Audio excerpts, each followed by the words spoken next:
comparing the two smart pressure monitors, blood pressure monitors, the Omron Connect, not Omron Connect, but Omron Evolv, as well as the Garmin Index BPM.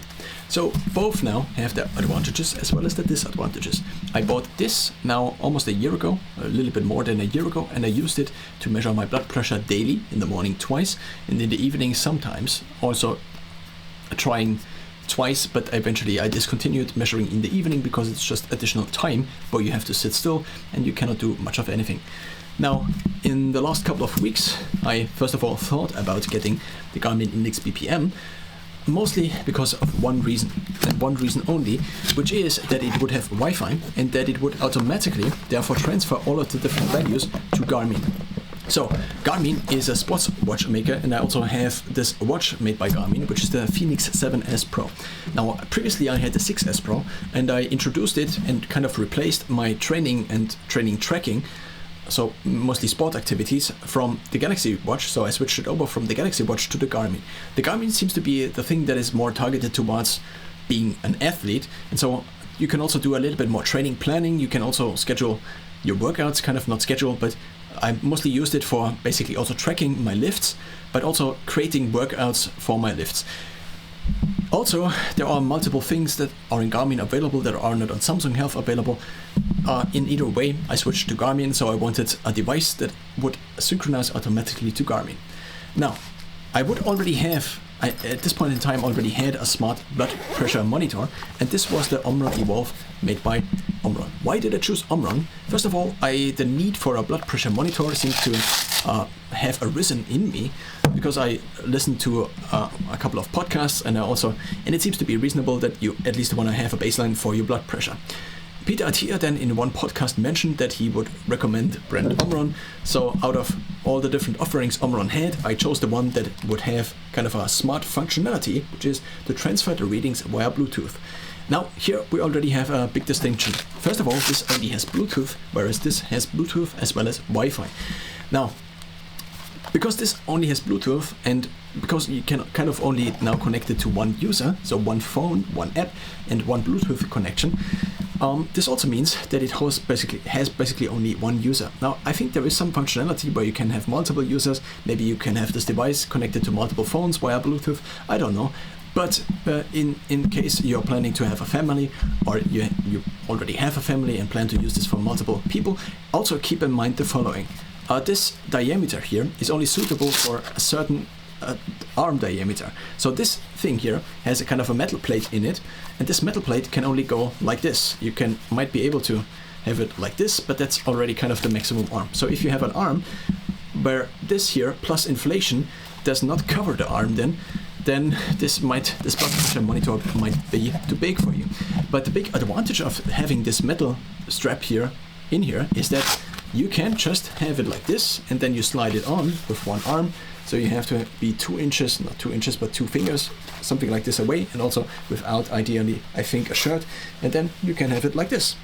And then you can run around like this and feel like a Terminator. Now, this has an app. This app is called Omron Connect, and it synchronizes the values to the app whenever the Bluetooth connection to the smartphone is basically established. The connection to the smartphone is established whenever you have the Omron Connect app open. Otherwise, this stores the values and then transfers it once there is a Bluetooth connection. Now, this also is already kind of a big downside, at least in my eyes. I try to stay off of my phone in the morning, as well as especially the evening. If I open my phone up in the evening, then I might as well research 10 different things that I have on my mind for the next 30 minutes, or I just end up watching YouTube instead of going to sleep, which is, in terms of my time investment, usually not a good thing. So I try to get my phone out of the morning and the evening, maybe out of other things also, but this was also kind of a reasoning for getting the Wi-Fi version from Garmin, because on the Garmin I would not have to have basically my phone connected and also in Bluetooth range to this here every now and then at least. And if I didn't have it every day to this, connected to this, then I would not have the latest values. Now in Garmin you can enter manually values into basically blood pressure values, but you cannot have it transfer automatically. There is also an app that connects multiple different fitness platforms. So this here For this here, first of all, has an app that is called Omron Connect. Omron Connect now has a functionality to synchronize these values to Google Fit, I think also Apple and Samsung Health. Now, in Samsung Health, I then can have basically both devices, at least as of currently. But what you cannot do, even if now with this app, which syncs fitness data from basically fitness service to fitness service, and this app is called Health Sync, but with this app you cannot synchronize at least blood pressure to Garmin. You also, in many other cases, cannot synchronize data from another source to Garmin, but only use Garmin as a source to synchronize data to another source too.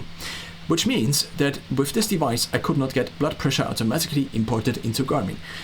Now, in terms of this device, it comes with this here.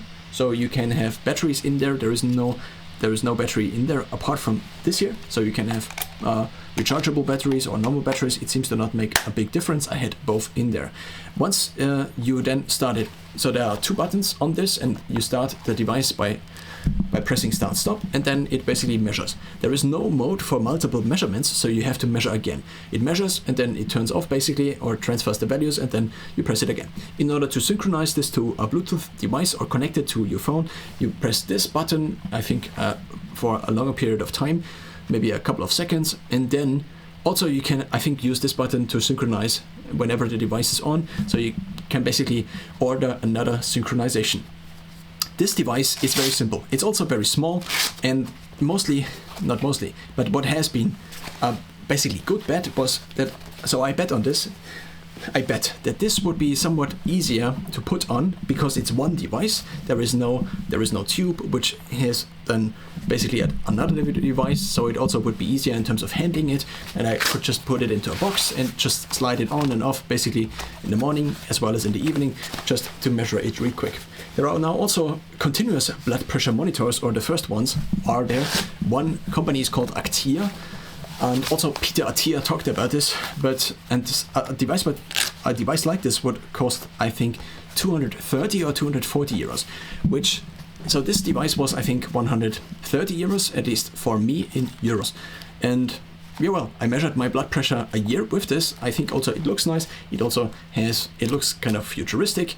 It is only suitable for a certain arm diameter. I mean, I think the maximum would be, I don't know, would this be still an arm? Probably the maximum arm diameter would be this. So once it still touches, and so this would be the maximum probably. And the minimum is the thing we are already seeing, because you cannot have it much tighter than this. I then, just for the sake, so I did input actually manually all the values I had collected over a given year. So this would be 365 multiplied by at least 2, because you need, according to the app, 2 readings for it to be a proper reading. Peter Attia also mentioned that you should take blood pressure ideally, I think 10 to 15 minutes after you sit down, and then you take 3 readings, and maybe also manually, because these devices might often have a huge variability from measurement to measurement. And this is also already one of the big downsides of this year. If I measured my blood pressure 2 times, 3 times with this here, then the deviation would often be not that much. Even if I ran around and I immediately measured, and you shouldn't do that, you should sit for 10 to 15 minutes, but I don't have time to sit for 10 to 15 minutes in the morning just to measure my blood pressure, then I probably wouldn't do it. So I just measure it once I stand up, and basically once I'm in the bathroom. So I measure it with this device, and the deviation or the variability from measurement to measurement seems to not be that big. Maybe a couple of points up and down in terms of systolic blood pressure speaking. Now, if we now take a look at the second device, then it's a little bit different. It's a little bit of a different story. First of all, the setup was, it eventually worked. I did have a couple of issues. The first one being that the Wi-Fi I use here is kind of a common Wi-Fi, so it's kind of a rental. It's kind of included in the rental, and so I could not get this device set up because there is no IP number, because there is no IP address, not IP address, because this device doesn't have a MAC address anywhere available, and I also couldn't find out. So there are a couple of apps which maybe give you a MAC address of this device once it registers, but it only registers very shortly, or basically turns up in such a such an app or in your router settings once it connects, and it only connects after it finishes reading and then sends over the measurement. And for this, it already needs to be kind of connected to the Wi-Fi. So this did not work. What eventually worked, and the same is true for the Garmin Index Smart Scale, for which I use the same hack, is that I have basically a camera phone, which is the phone I'm recording on. And this camera phone now has the ability, because it's an Android phone, to make a hotspot. And because I now can make a hotspot, I registered this device then on my secondary, so basically on my primary phone, this is my secondary phone, I registered this device on my primary phone with the Wi-Fi that is basically the hotspot of the secondary phone, which uses the Wi-Fi that is the rental Wi-Fi. So much in terms of setting up the Wi-Fi. Actually, it was a frustration for multiple days because I just could not get it set up, even knowing this trick already, even with already having registered a smart Index Smart Scale S2 this way. Now, this device itself, it is a little bit more compact, at least if you fold it together compared to the other one, but it kind of depends. Of course, now here you have the loop, which you cannot really compress because there is this metal thing in here. Here you don't have such a thing. But what you do have is you have these things that are kind of also, you can bend them, but well, first of all, I already have kind of this construction here, which is just tape. Now, and this is also mentioned in the instruction. So the big difference here is already that we have kind of this classical thing which slides on here. Now you already are seeing that this actually doesn't quite fit. It only fits with my arm like this. Now if I would change my body fat and it would be higher, I probably couldn't fit this on. And also I notice when I train my arms, for example, I sometimes cannot get it, can't get this index BPM onto my upper arm. And this is already a kind of a big downside. The next thing would be that I would have this and it would go onto the next, but then once the pressure builds up, the air pressure builds up, it does not basically, it gets not tight around my arm, which then means that I cannot really measure. I could only have it kind of in the middle, and in the middle there is basically no space really. Only if I would basically break this up, but there is kind of this, it is a little bit tighter in these different segments. So there are these kind of segments. And if you, well, here is a segment, for example, and here it doesn't matter, but here again it is a little bit stiffer.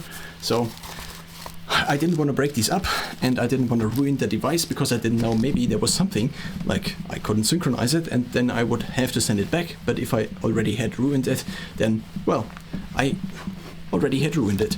Now I do have batteries in here. These are also rechargeable, and you can open the battery box here by basically clicking down here. There's a button, and then you have the batteries in here, 4 times AAA batteries. I think there are also batteries that come with the device. Just exchange them for the rechargeable ones. So now you have the device itself. I think I will not, so you have this here, a classical manchette or whatever the proper word for this is.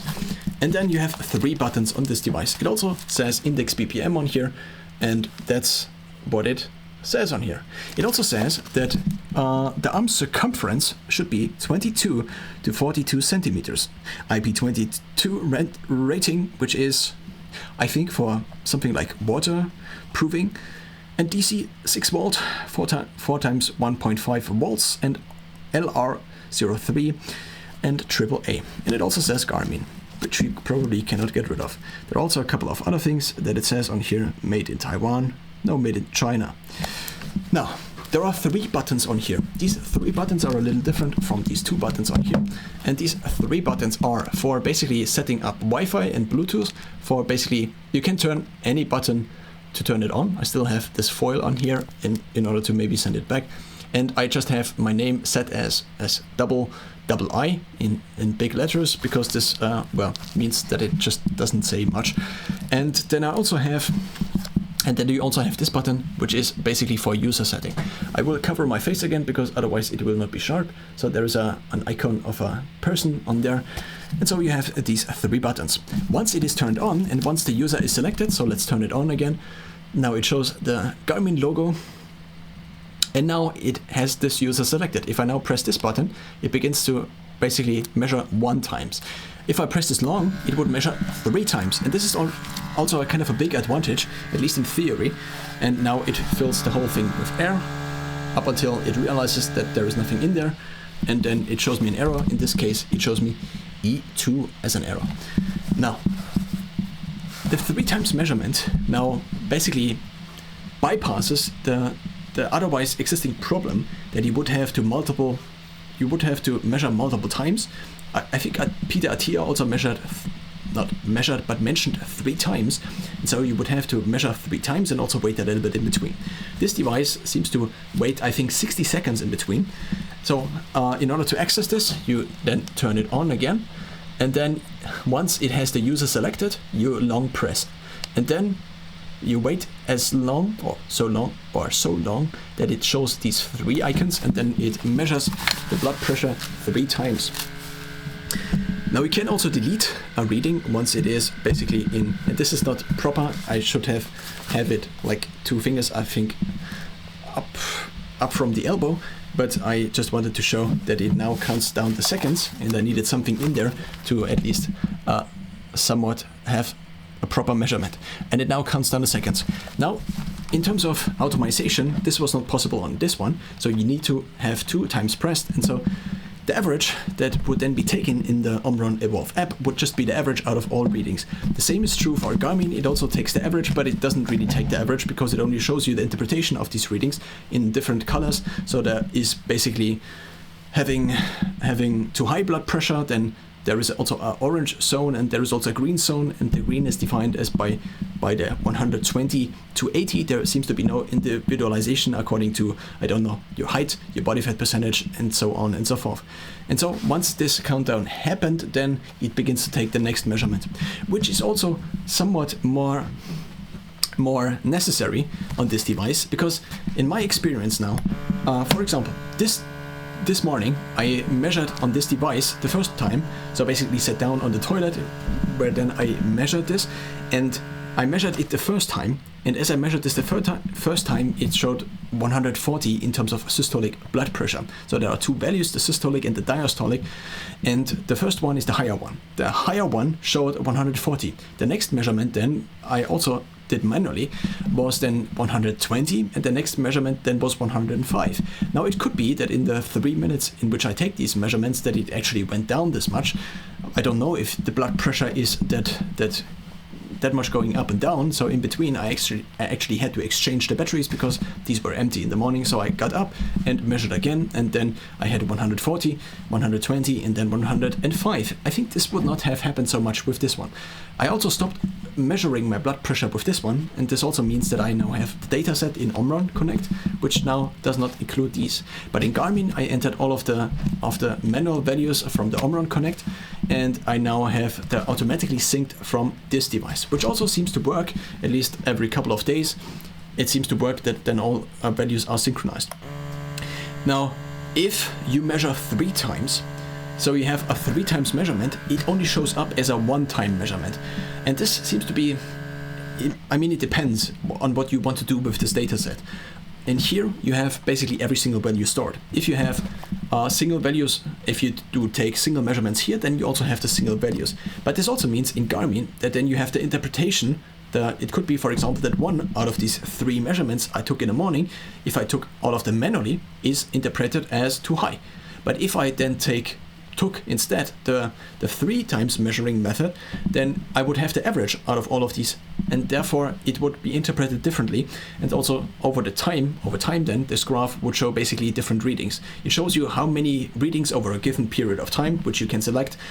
This could be 1 week, this could be 4 weeks, this could be 6 months.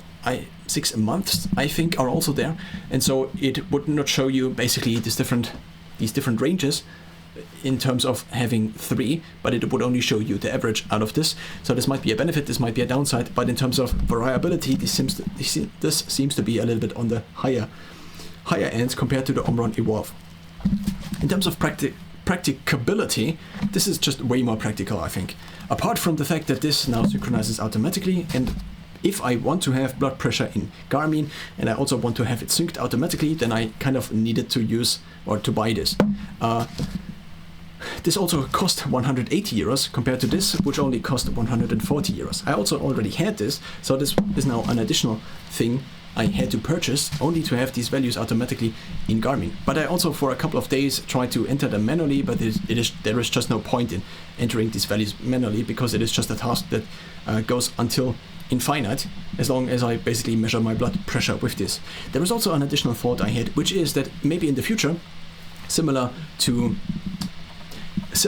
how the Galaxy Watch 4, for example, can already measure blood pressure, the thought I had was maybe that if Garmin now brings this out as this monitor now, then maybe in the future, either this watch or one of the following watches would then also have blood pressure measurement, maybe also continuous blood pressure measurement, if already if already this company Actia already has this available, then probably smart watchmakers are already working on this. So Actia also gives you a normal blood pressure monitor, and you also need one for the Galaxy Watch, because after a couple of weeks you need to recalibrate the blood pressure monitor that is available on the Galaxy Watch. I also thought for some time maybe I just switch totally to the Galaxy Watch, and because both this here synchronizes to Samsung via the health sync, and this also seems to work. Also, this synchronizes to Samsung. I basically have in Samsung all the blood pressure data automatically synced, which also allows me to read out the blood pressure average for a given year, for example, to eGym, which I use for kind of a bio-age calculation, which I did not have access to in terms of the average readout when switching over to Garmin, because Garmin does not give you an average readout, but just this interpretation with, okay, so many readings are in the red, so many readings are in the orange, and so many are in the green. So this was a comparison between these two devices, this selling at 120 to 140, I think, this selling new from Garmin for 180. I also couldn't get it refurbished, it seems to be fairly new. In terms of in terms of basically the texture on this seems to be more of a textile thing. It also is gray, which I don't really like, because I like to have things basically that are black, which mean they are not too distracting. So this is also kind of a downside for me. In terms of the form factor, this is kind of a less stable thing. You just need to, okay, I'm grabbing it like this or like this.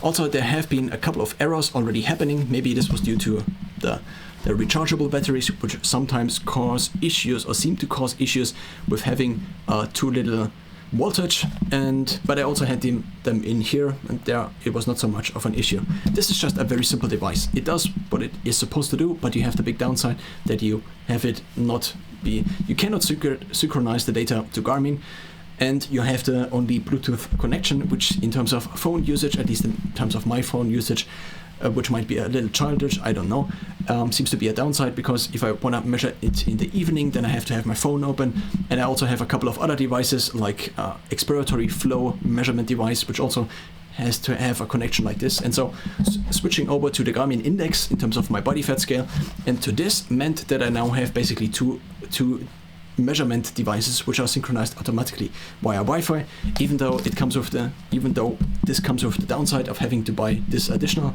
I already thought about basically selling this. This comes with the downside, to finish the sentence, of getting this additional device, and also with the downsides of this device, which I already mentioned, which is that this is just more practical. So in comparison to this is not so practical. Then, well, you have the seemingly greater variability in terms of the measurements, and also it just doesn't really fit that well, because I can only have it on this loop, and the other one I just get basically on, and then I adjust it every time again. So this seems to be actually kind of the nicer device, but the other one has kind of more integration, at least in the framework or fitness platform system I use them.